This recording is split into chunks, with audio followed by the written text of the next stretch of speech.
Okay, your names. All right, I am Tim Dake, and I am the leader of Wisconsin Grandsons of Liberty. Okay, I'm Larry Gamble. I'm also with Wisconsin Grandsons of Liberty. 25 years military service, retired Air Force Lieutenant Colonel, small business owner. And if I ran my group when I was in the military or my business the way the federal government runs and spends, I couldn't manage it. I'd be out of business. I'd be fired from the military. welcome. And then finally, Norm Reynolds. Reynolds. Okay. Take it away in whatever sequence you want to present. The way that we're approaching this, Madam Chair, is that we have listened to what everyone has said. Instead of bringing in prepared testimony, we have listened to the objections, and what we want to do is address the greater of the objections that we have heard from the rest of the speakers, as well as address some of the points that ended in question marks. That way, we'll speed along a little bit. We're each taking a third of it, and we will endeavor to be as concise and precise as possible. That will work for all of us. Thank you. Starting with a little bit about who we are. People always assume that Wisconsin Grandsons of Liberty is a Tea Party. We are not. We have often been associated with the Tea Party movement. We say, and we always have said, we are a constitutionalist group. We eat, sleep, and breathe the Constitution. It is our belief that 3/4 of the problems in government are due to the lack of adherence to and respect for the Constitution. And if our state and federal government stayed within the Constitution, many of our problems would go away. So that's why we are of particular interest on an Article 5 convention. First thing I'd like to get into is the issue, is the Constitution to blame? Well, that's not our position. We think that the Constitution is the most extraordinary, beautiful piece of political writing in history, but it's not perfect. And because we're human beings, it's probably not even perfectible. But we have an obligation as citizens of a representative constitutional republic to endeavor to make it as perfect as possible. And as our elected representatives, particularly state representatives, in a society where it is structured around the issue of federalism, the incumbents to try is even greater upon you. And that's what makes an Article 5 convention so important.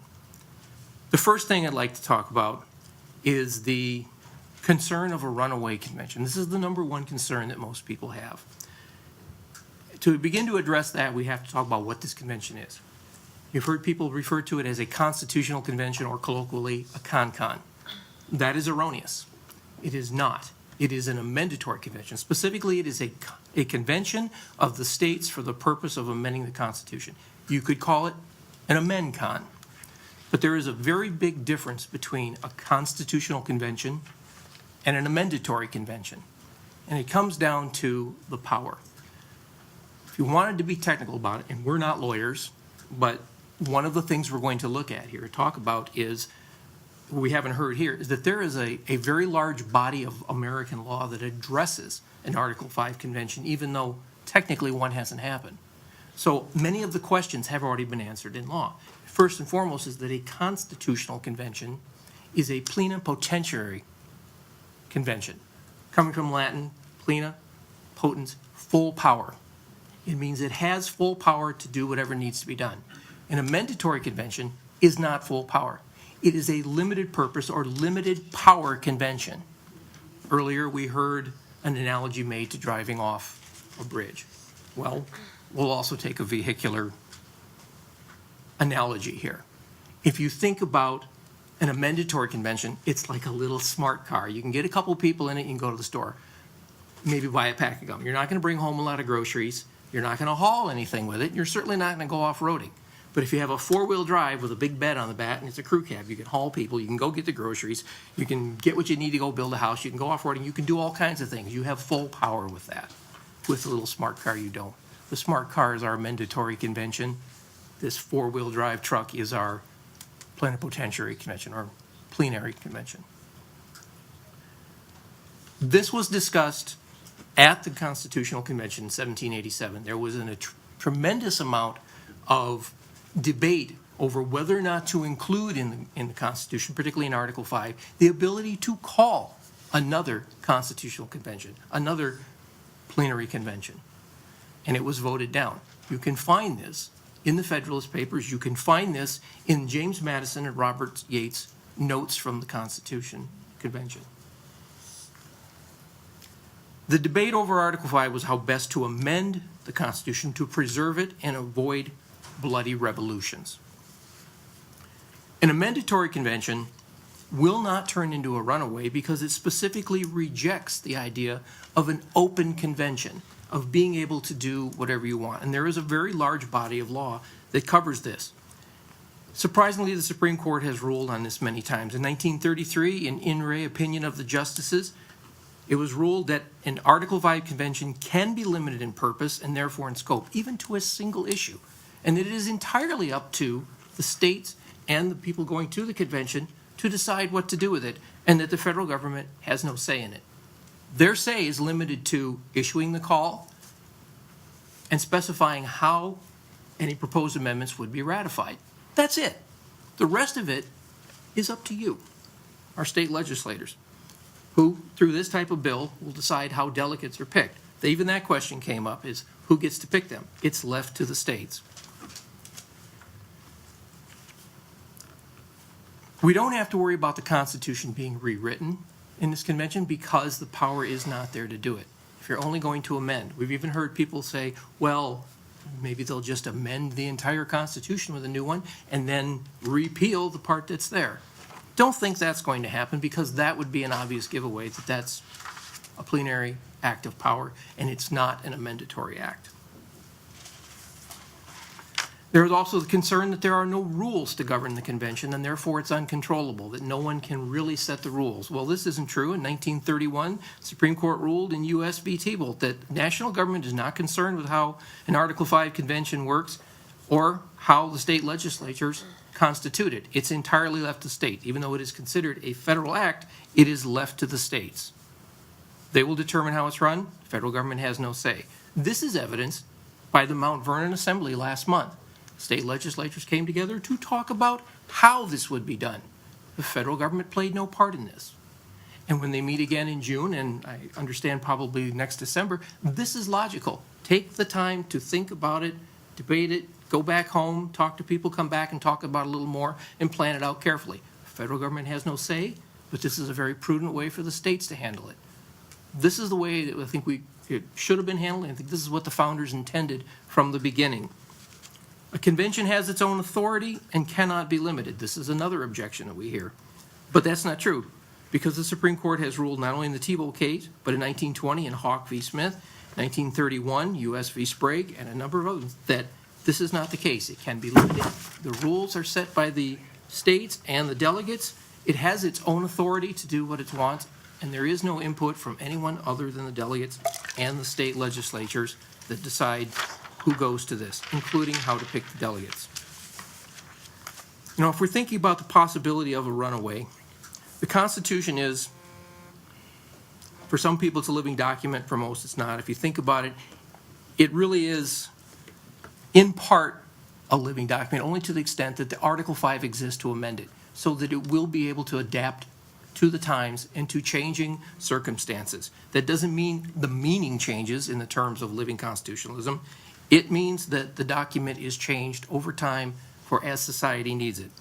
There's roughly 4,500 words of it originally, before amendments. Very little of that has changed, but over time it has addressed issues such as slavery, women's suffrage, extending the voting franchise to those without property.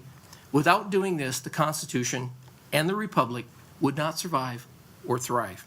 The amendment process, particularly the way it's laid out in Article 5, giving us two options, make sure that we don't become irrelevant, the Constitution or the Republic. Both remain in effect and not just an anachronism.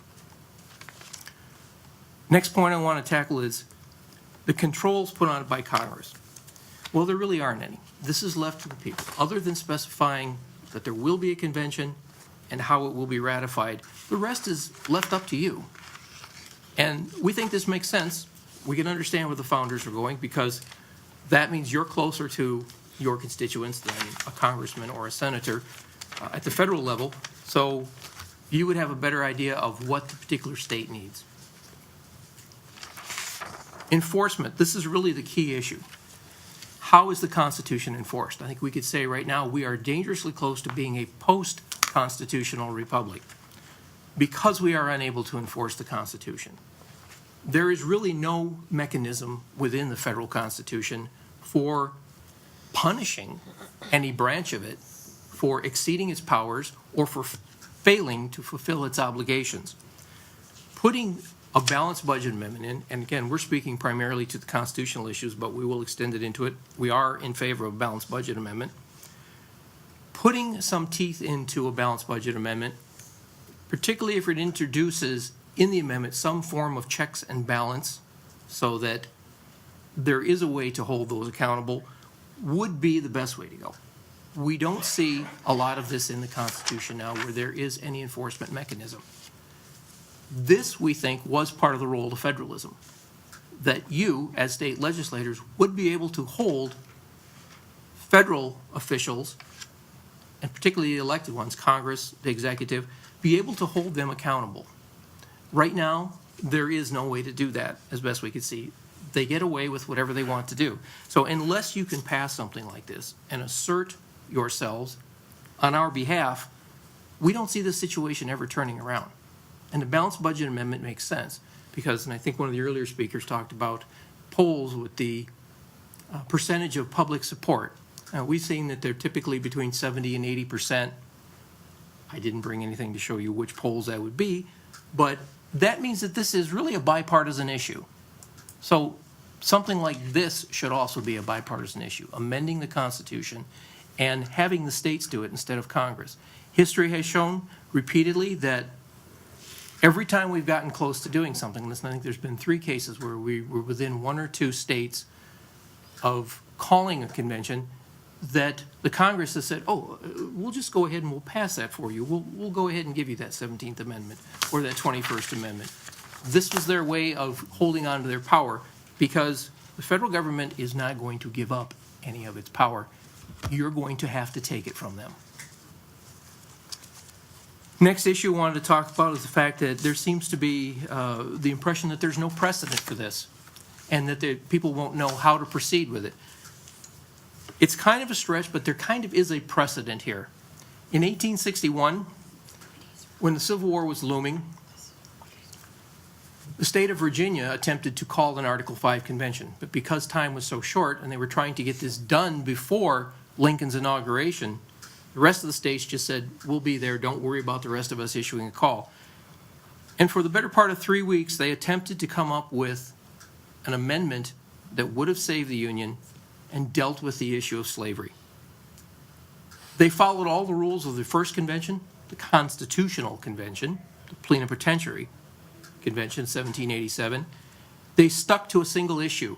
One delegate attempted to introduce a different type of amendment covering another issue. He was threatened with expulsion. They followed the rules. They met for 3 weeks with a singular day of when they had to attend the funeral of one of the delegates. And when it was all done, they sent a proposal for an amendment to the Congress. The Senate voted it down. House didn't take it up. And by that time, Fort Sumter had already been attacked. Lincoln had been inaugurated. So this example is only really half of an example, but it shows they did stick to the rules, and it did not turn into a runaway. And if ever there was a time for a runaway, it ought to be when we're on the verge of a civil war. Last point I'd like to address is this issue of, is there a solution? Well, we don't think nullification is that. We think there's 3 reasons for it, but in order to save time, we won't go into that.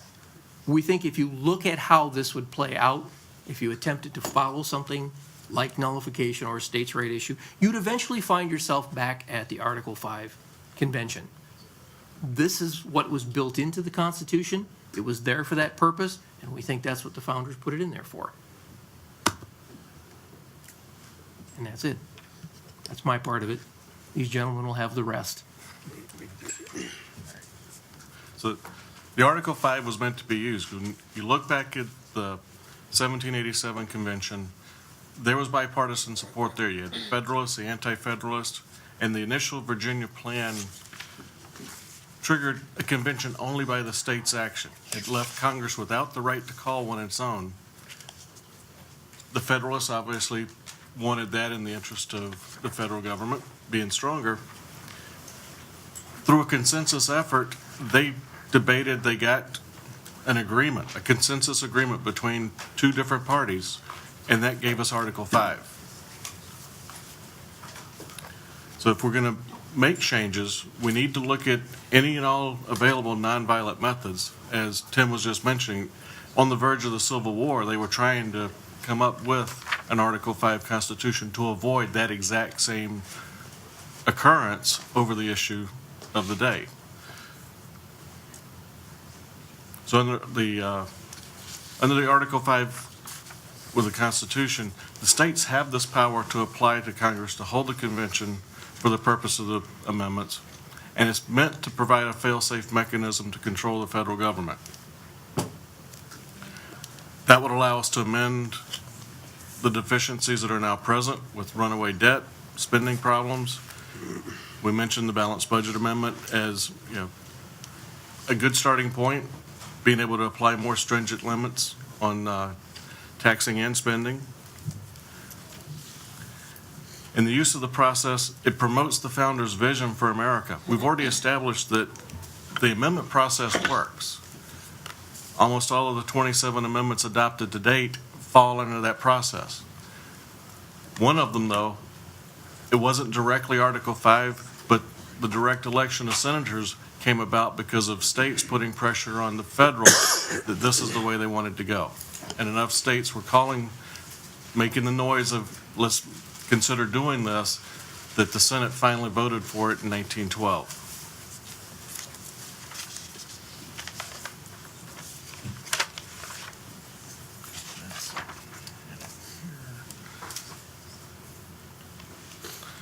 Some people wonder that the convention would quickly go from proposing a convention to a ratifying convention, where the state legislators or some sort of ratifying convention would have the sole power to enact or ratify this. But the convention would merely just debate and forward, because that process is still there, as described by Tench Coates, who at the time was serving in the Confederate Congress, when he responded to an assertion that that new federal constitution would be set in stone, fixed, permanent, and there wouldn't be any alterations or amendments. He had a candid consideration of the Constitution,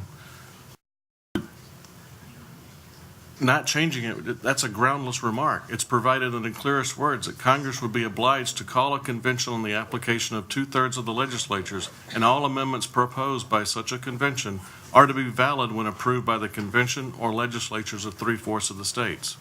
It must therefore be evident to every person 2/3 of the states can always procure a general convention for the purpose of amending the Constitution, and 3/4 of them can introduce those amendments into the Constitution, although the President, the Senate, and Federal House of Representatives should unanimously be in opposition to each and all of them. Congress therefore cannot hold any power which 3/4 of the states shall not approve on experience. This is our way, the people and the state, to enact our checks and balances on that federal government mechanism. It's also been wondered, would an outside party set the rules? And again, that's a no, because the Supreme Court settled this in Lesser versus Garnett in 1922. Again in 75, it came up with Dyer versus Blair. And there cannot be a predetermined outcome or forcing of an outcome just by calling for an Article 5 convention. One last point that I was making is that either a minority or even a majority would be able to compare to what the framers, let me rephrase that a minority or majority of people in our time would be able to compare to what the framers came up with in their time. There's been crisis after crisis in our country ever since its founding. And people say there's never going to be another Washington. But I have to disagree. In every instance, we've found what was needed. During the Civil War, Robert E. Lee was a preeminent military leader, but he declined to lead the Union Army. And after a succession of generals, Lincoln found Grant, Sherman, Meade, Thomas, and others to fight the Civil War.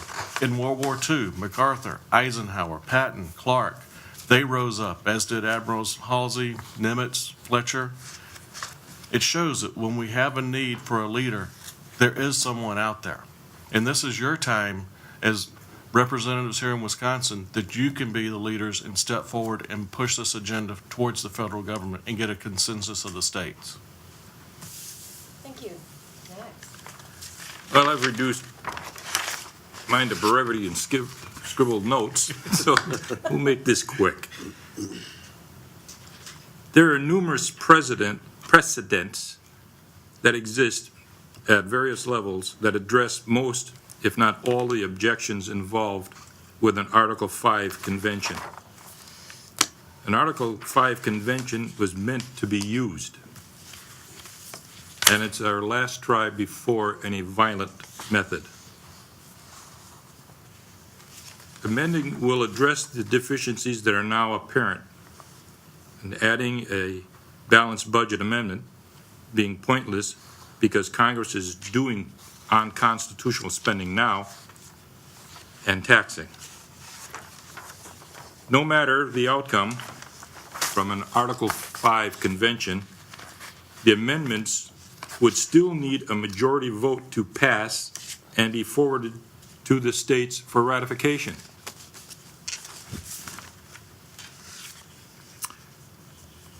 Previous state conventions were unstructured and unpredictable. The delegates to these state conventions did not have structures and rules in place prior to the convention.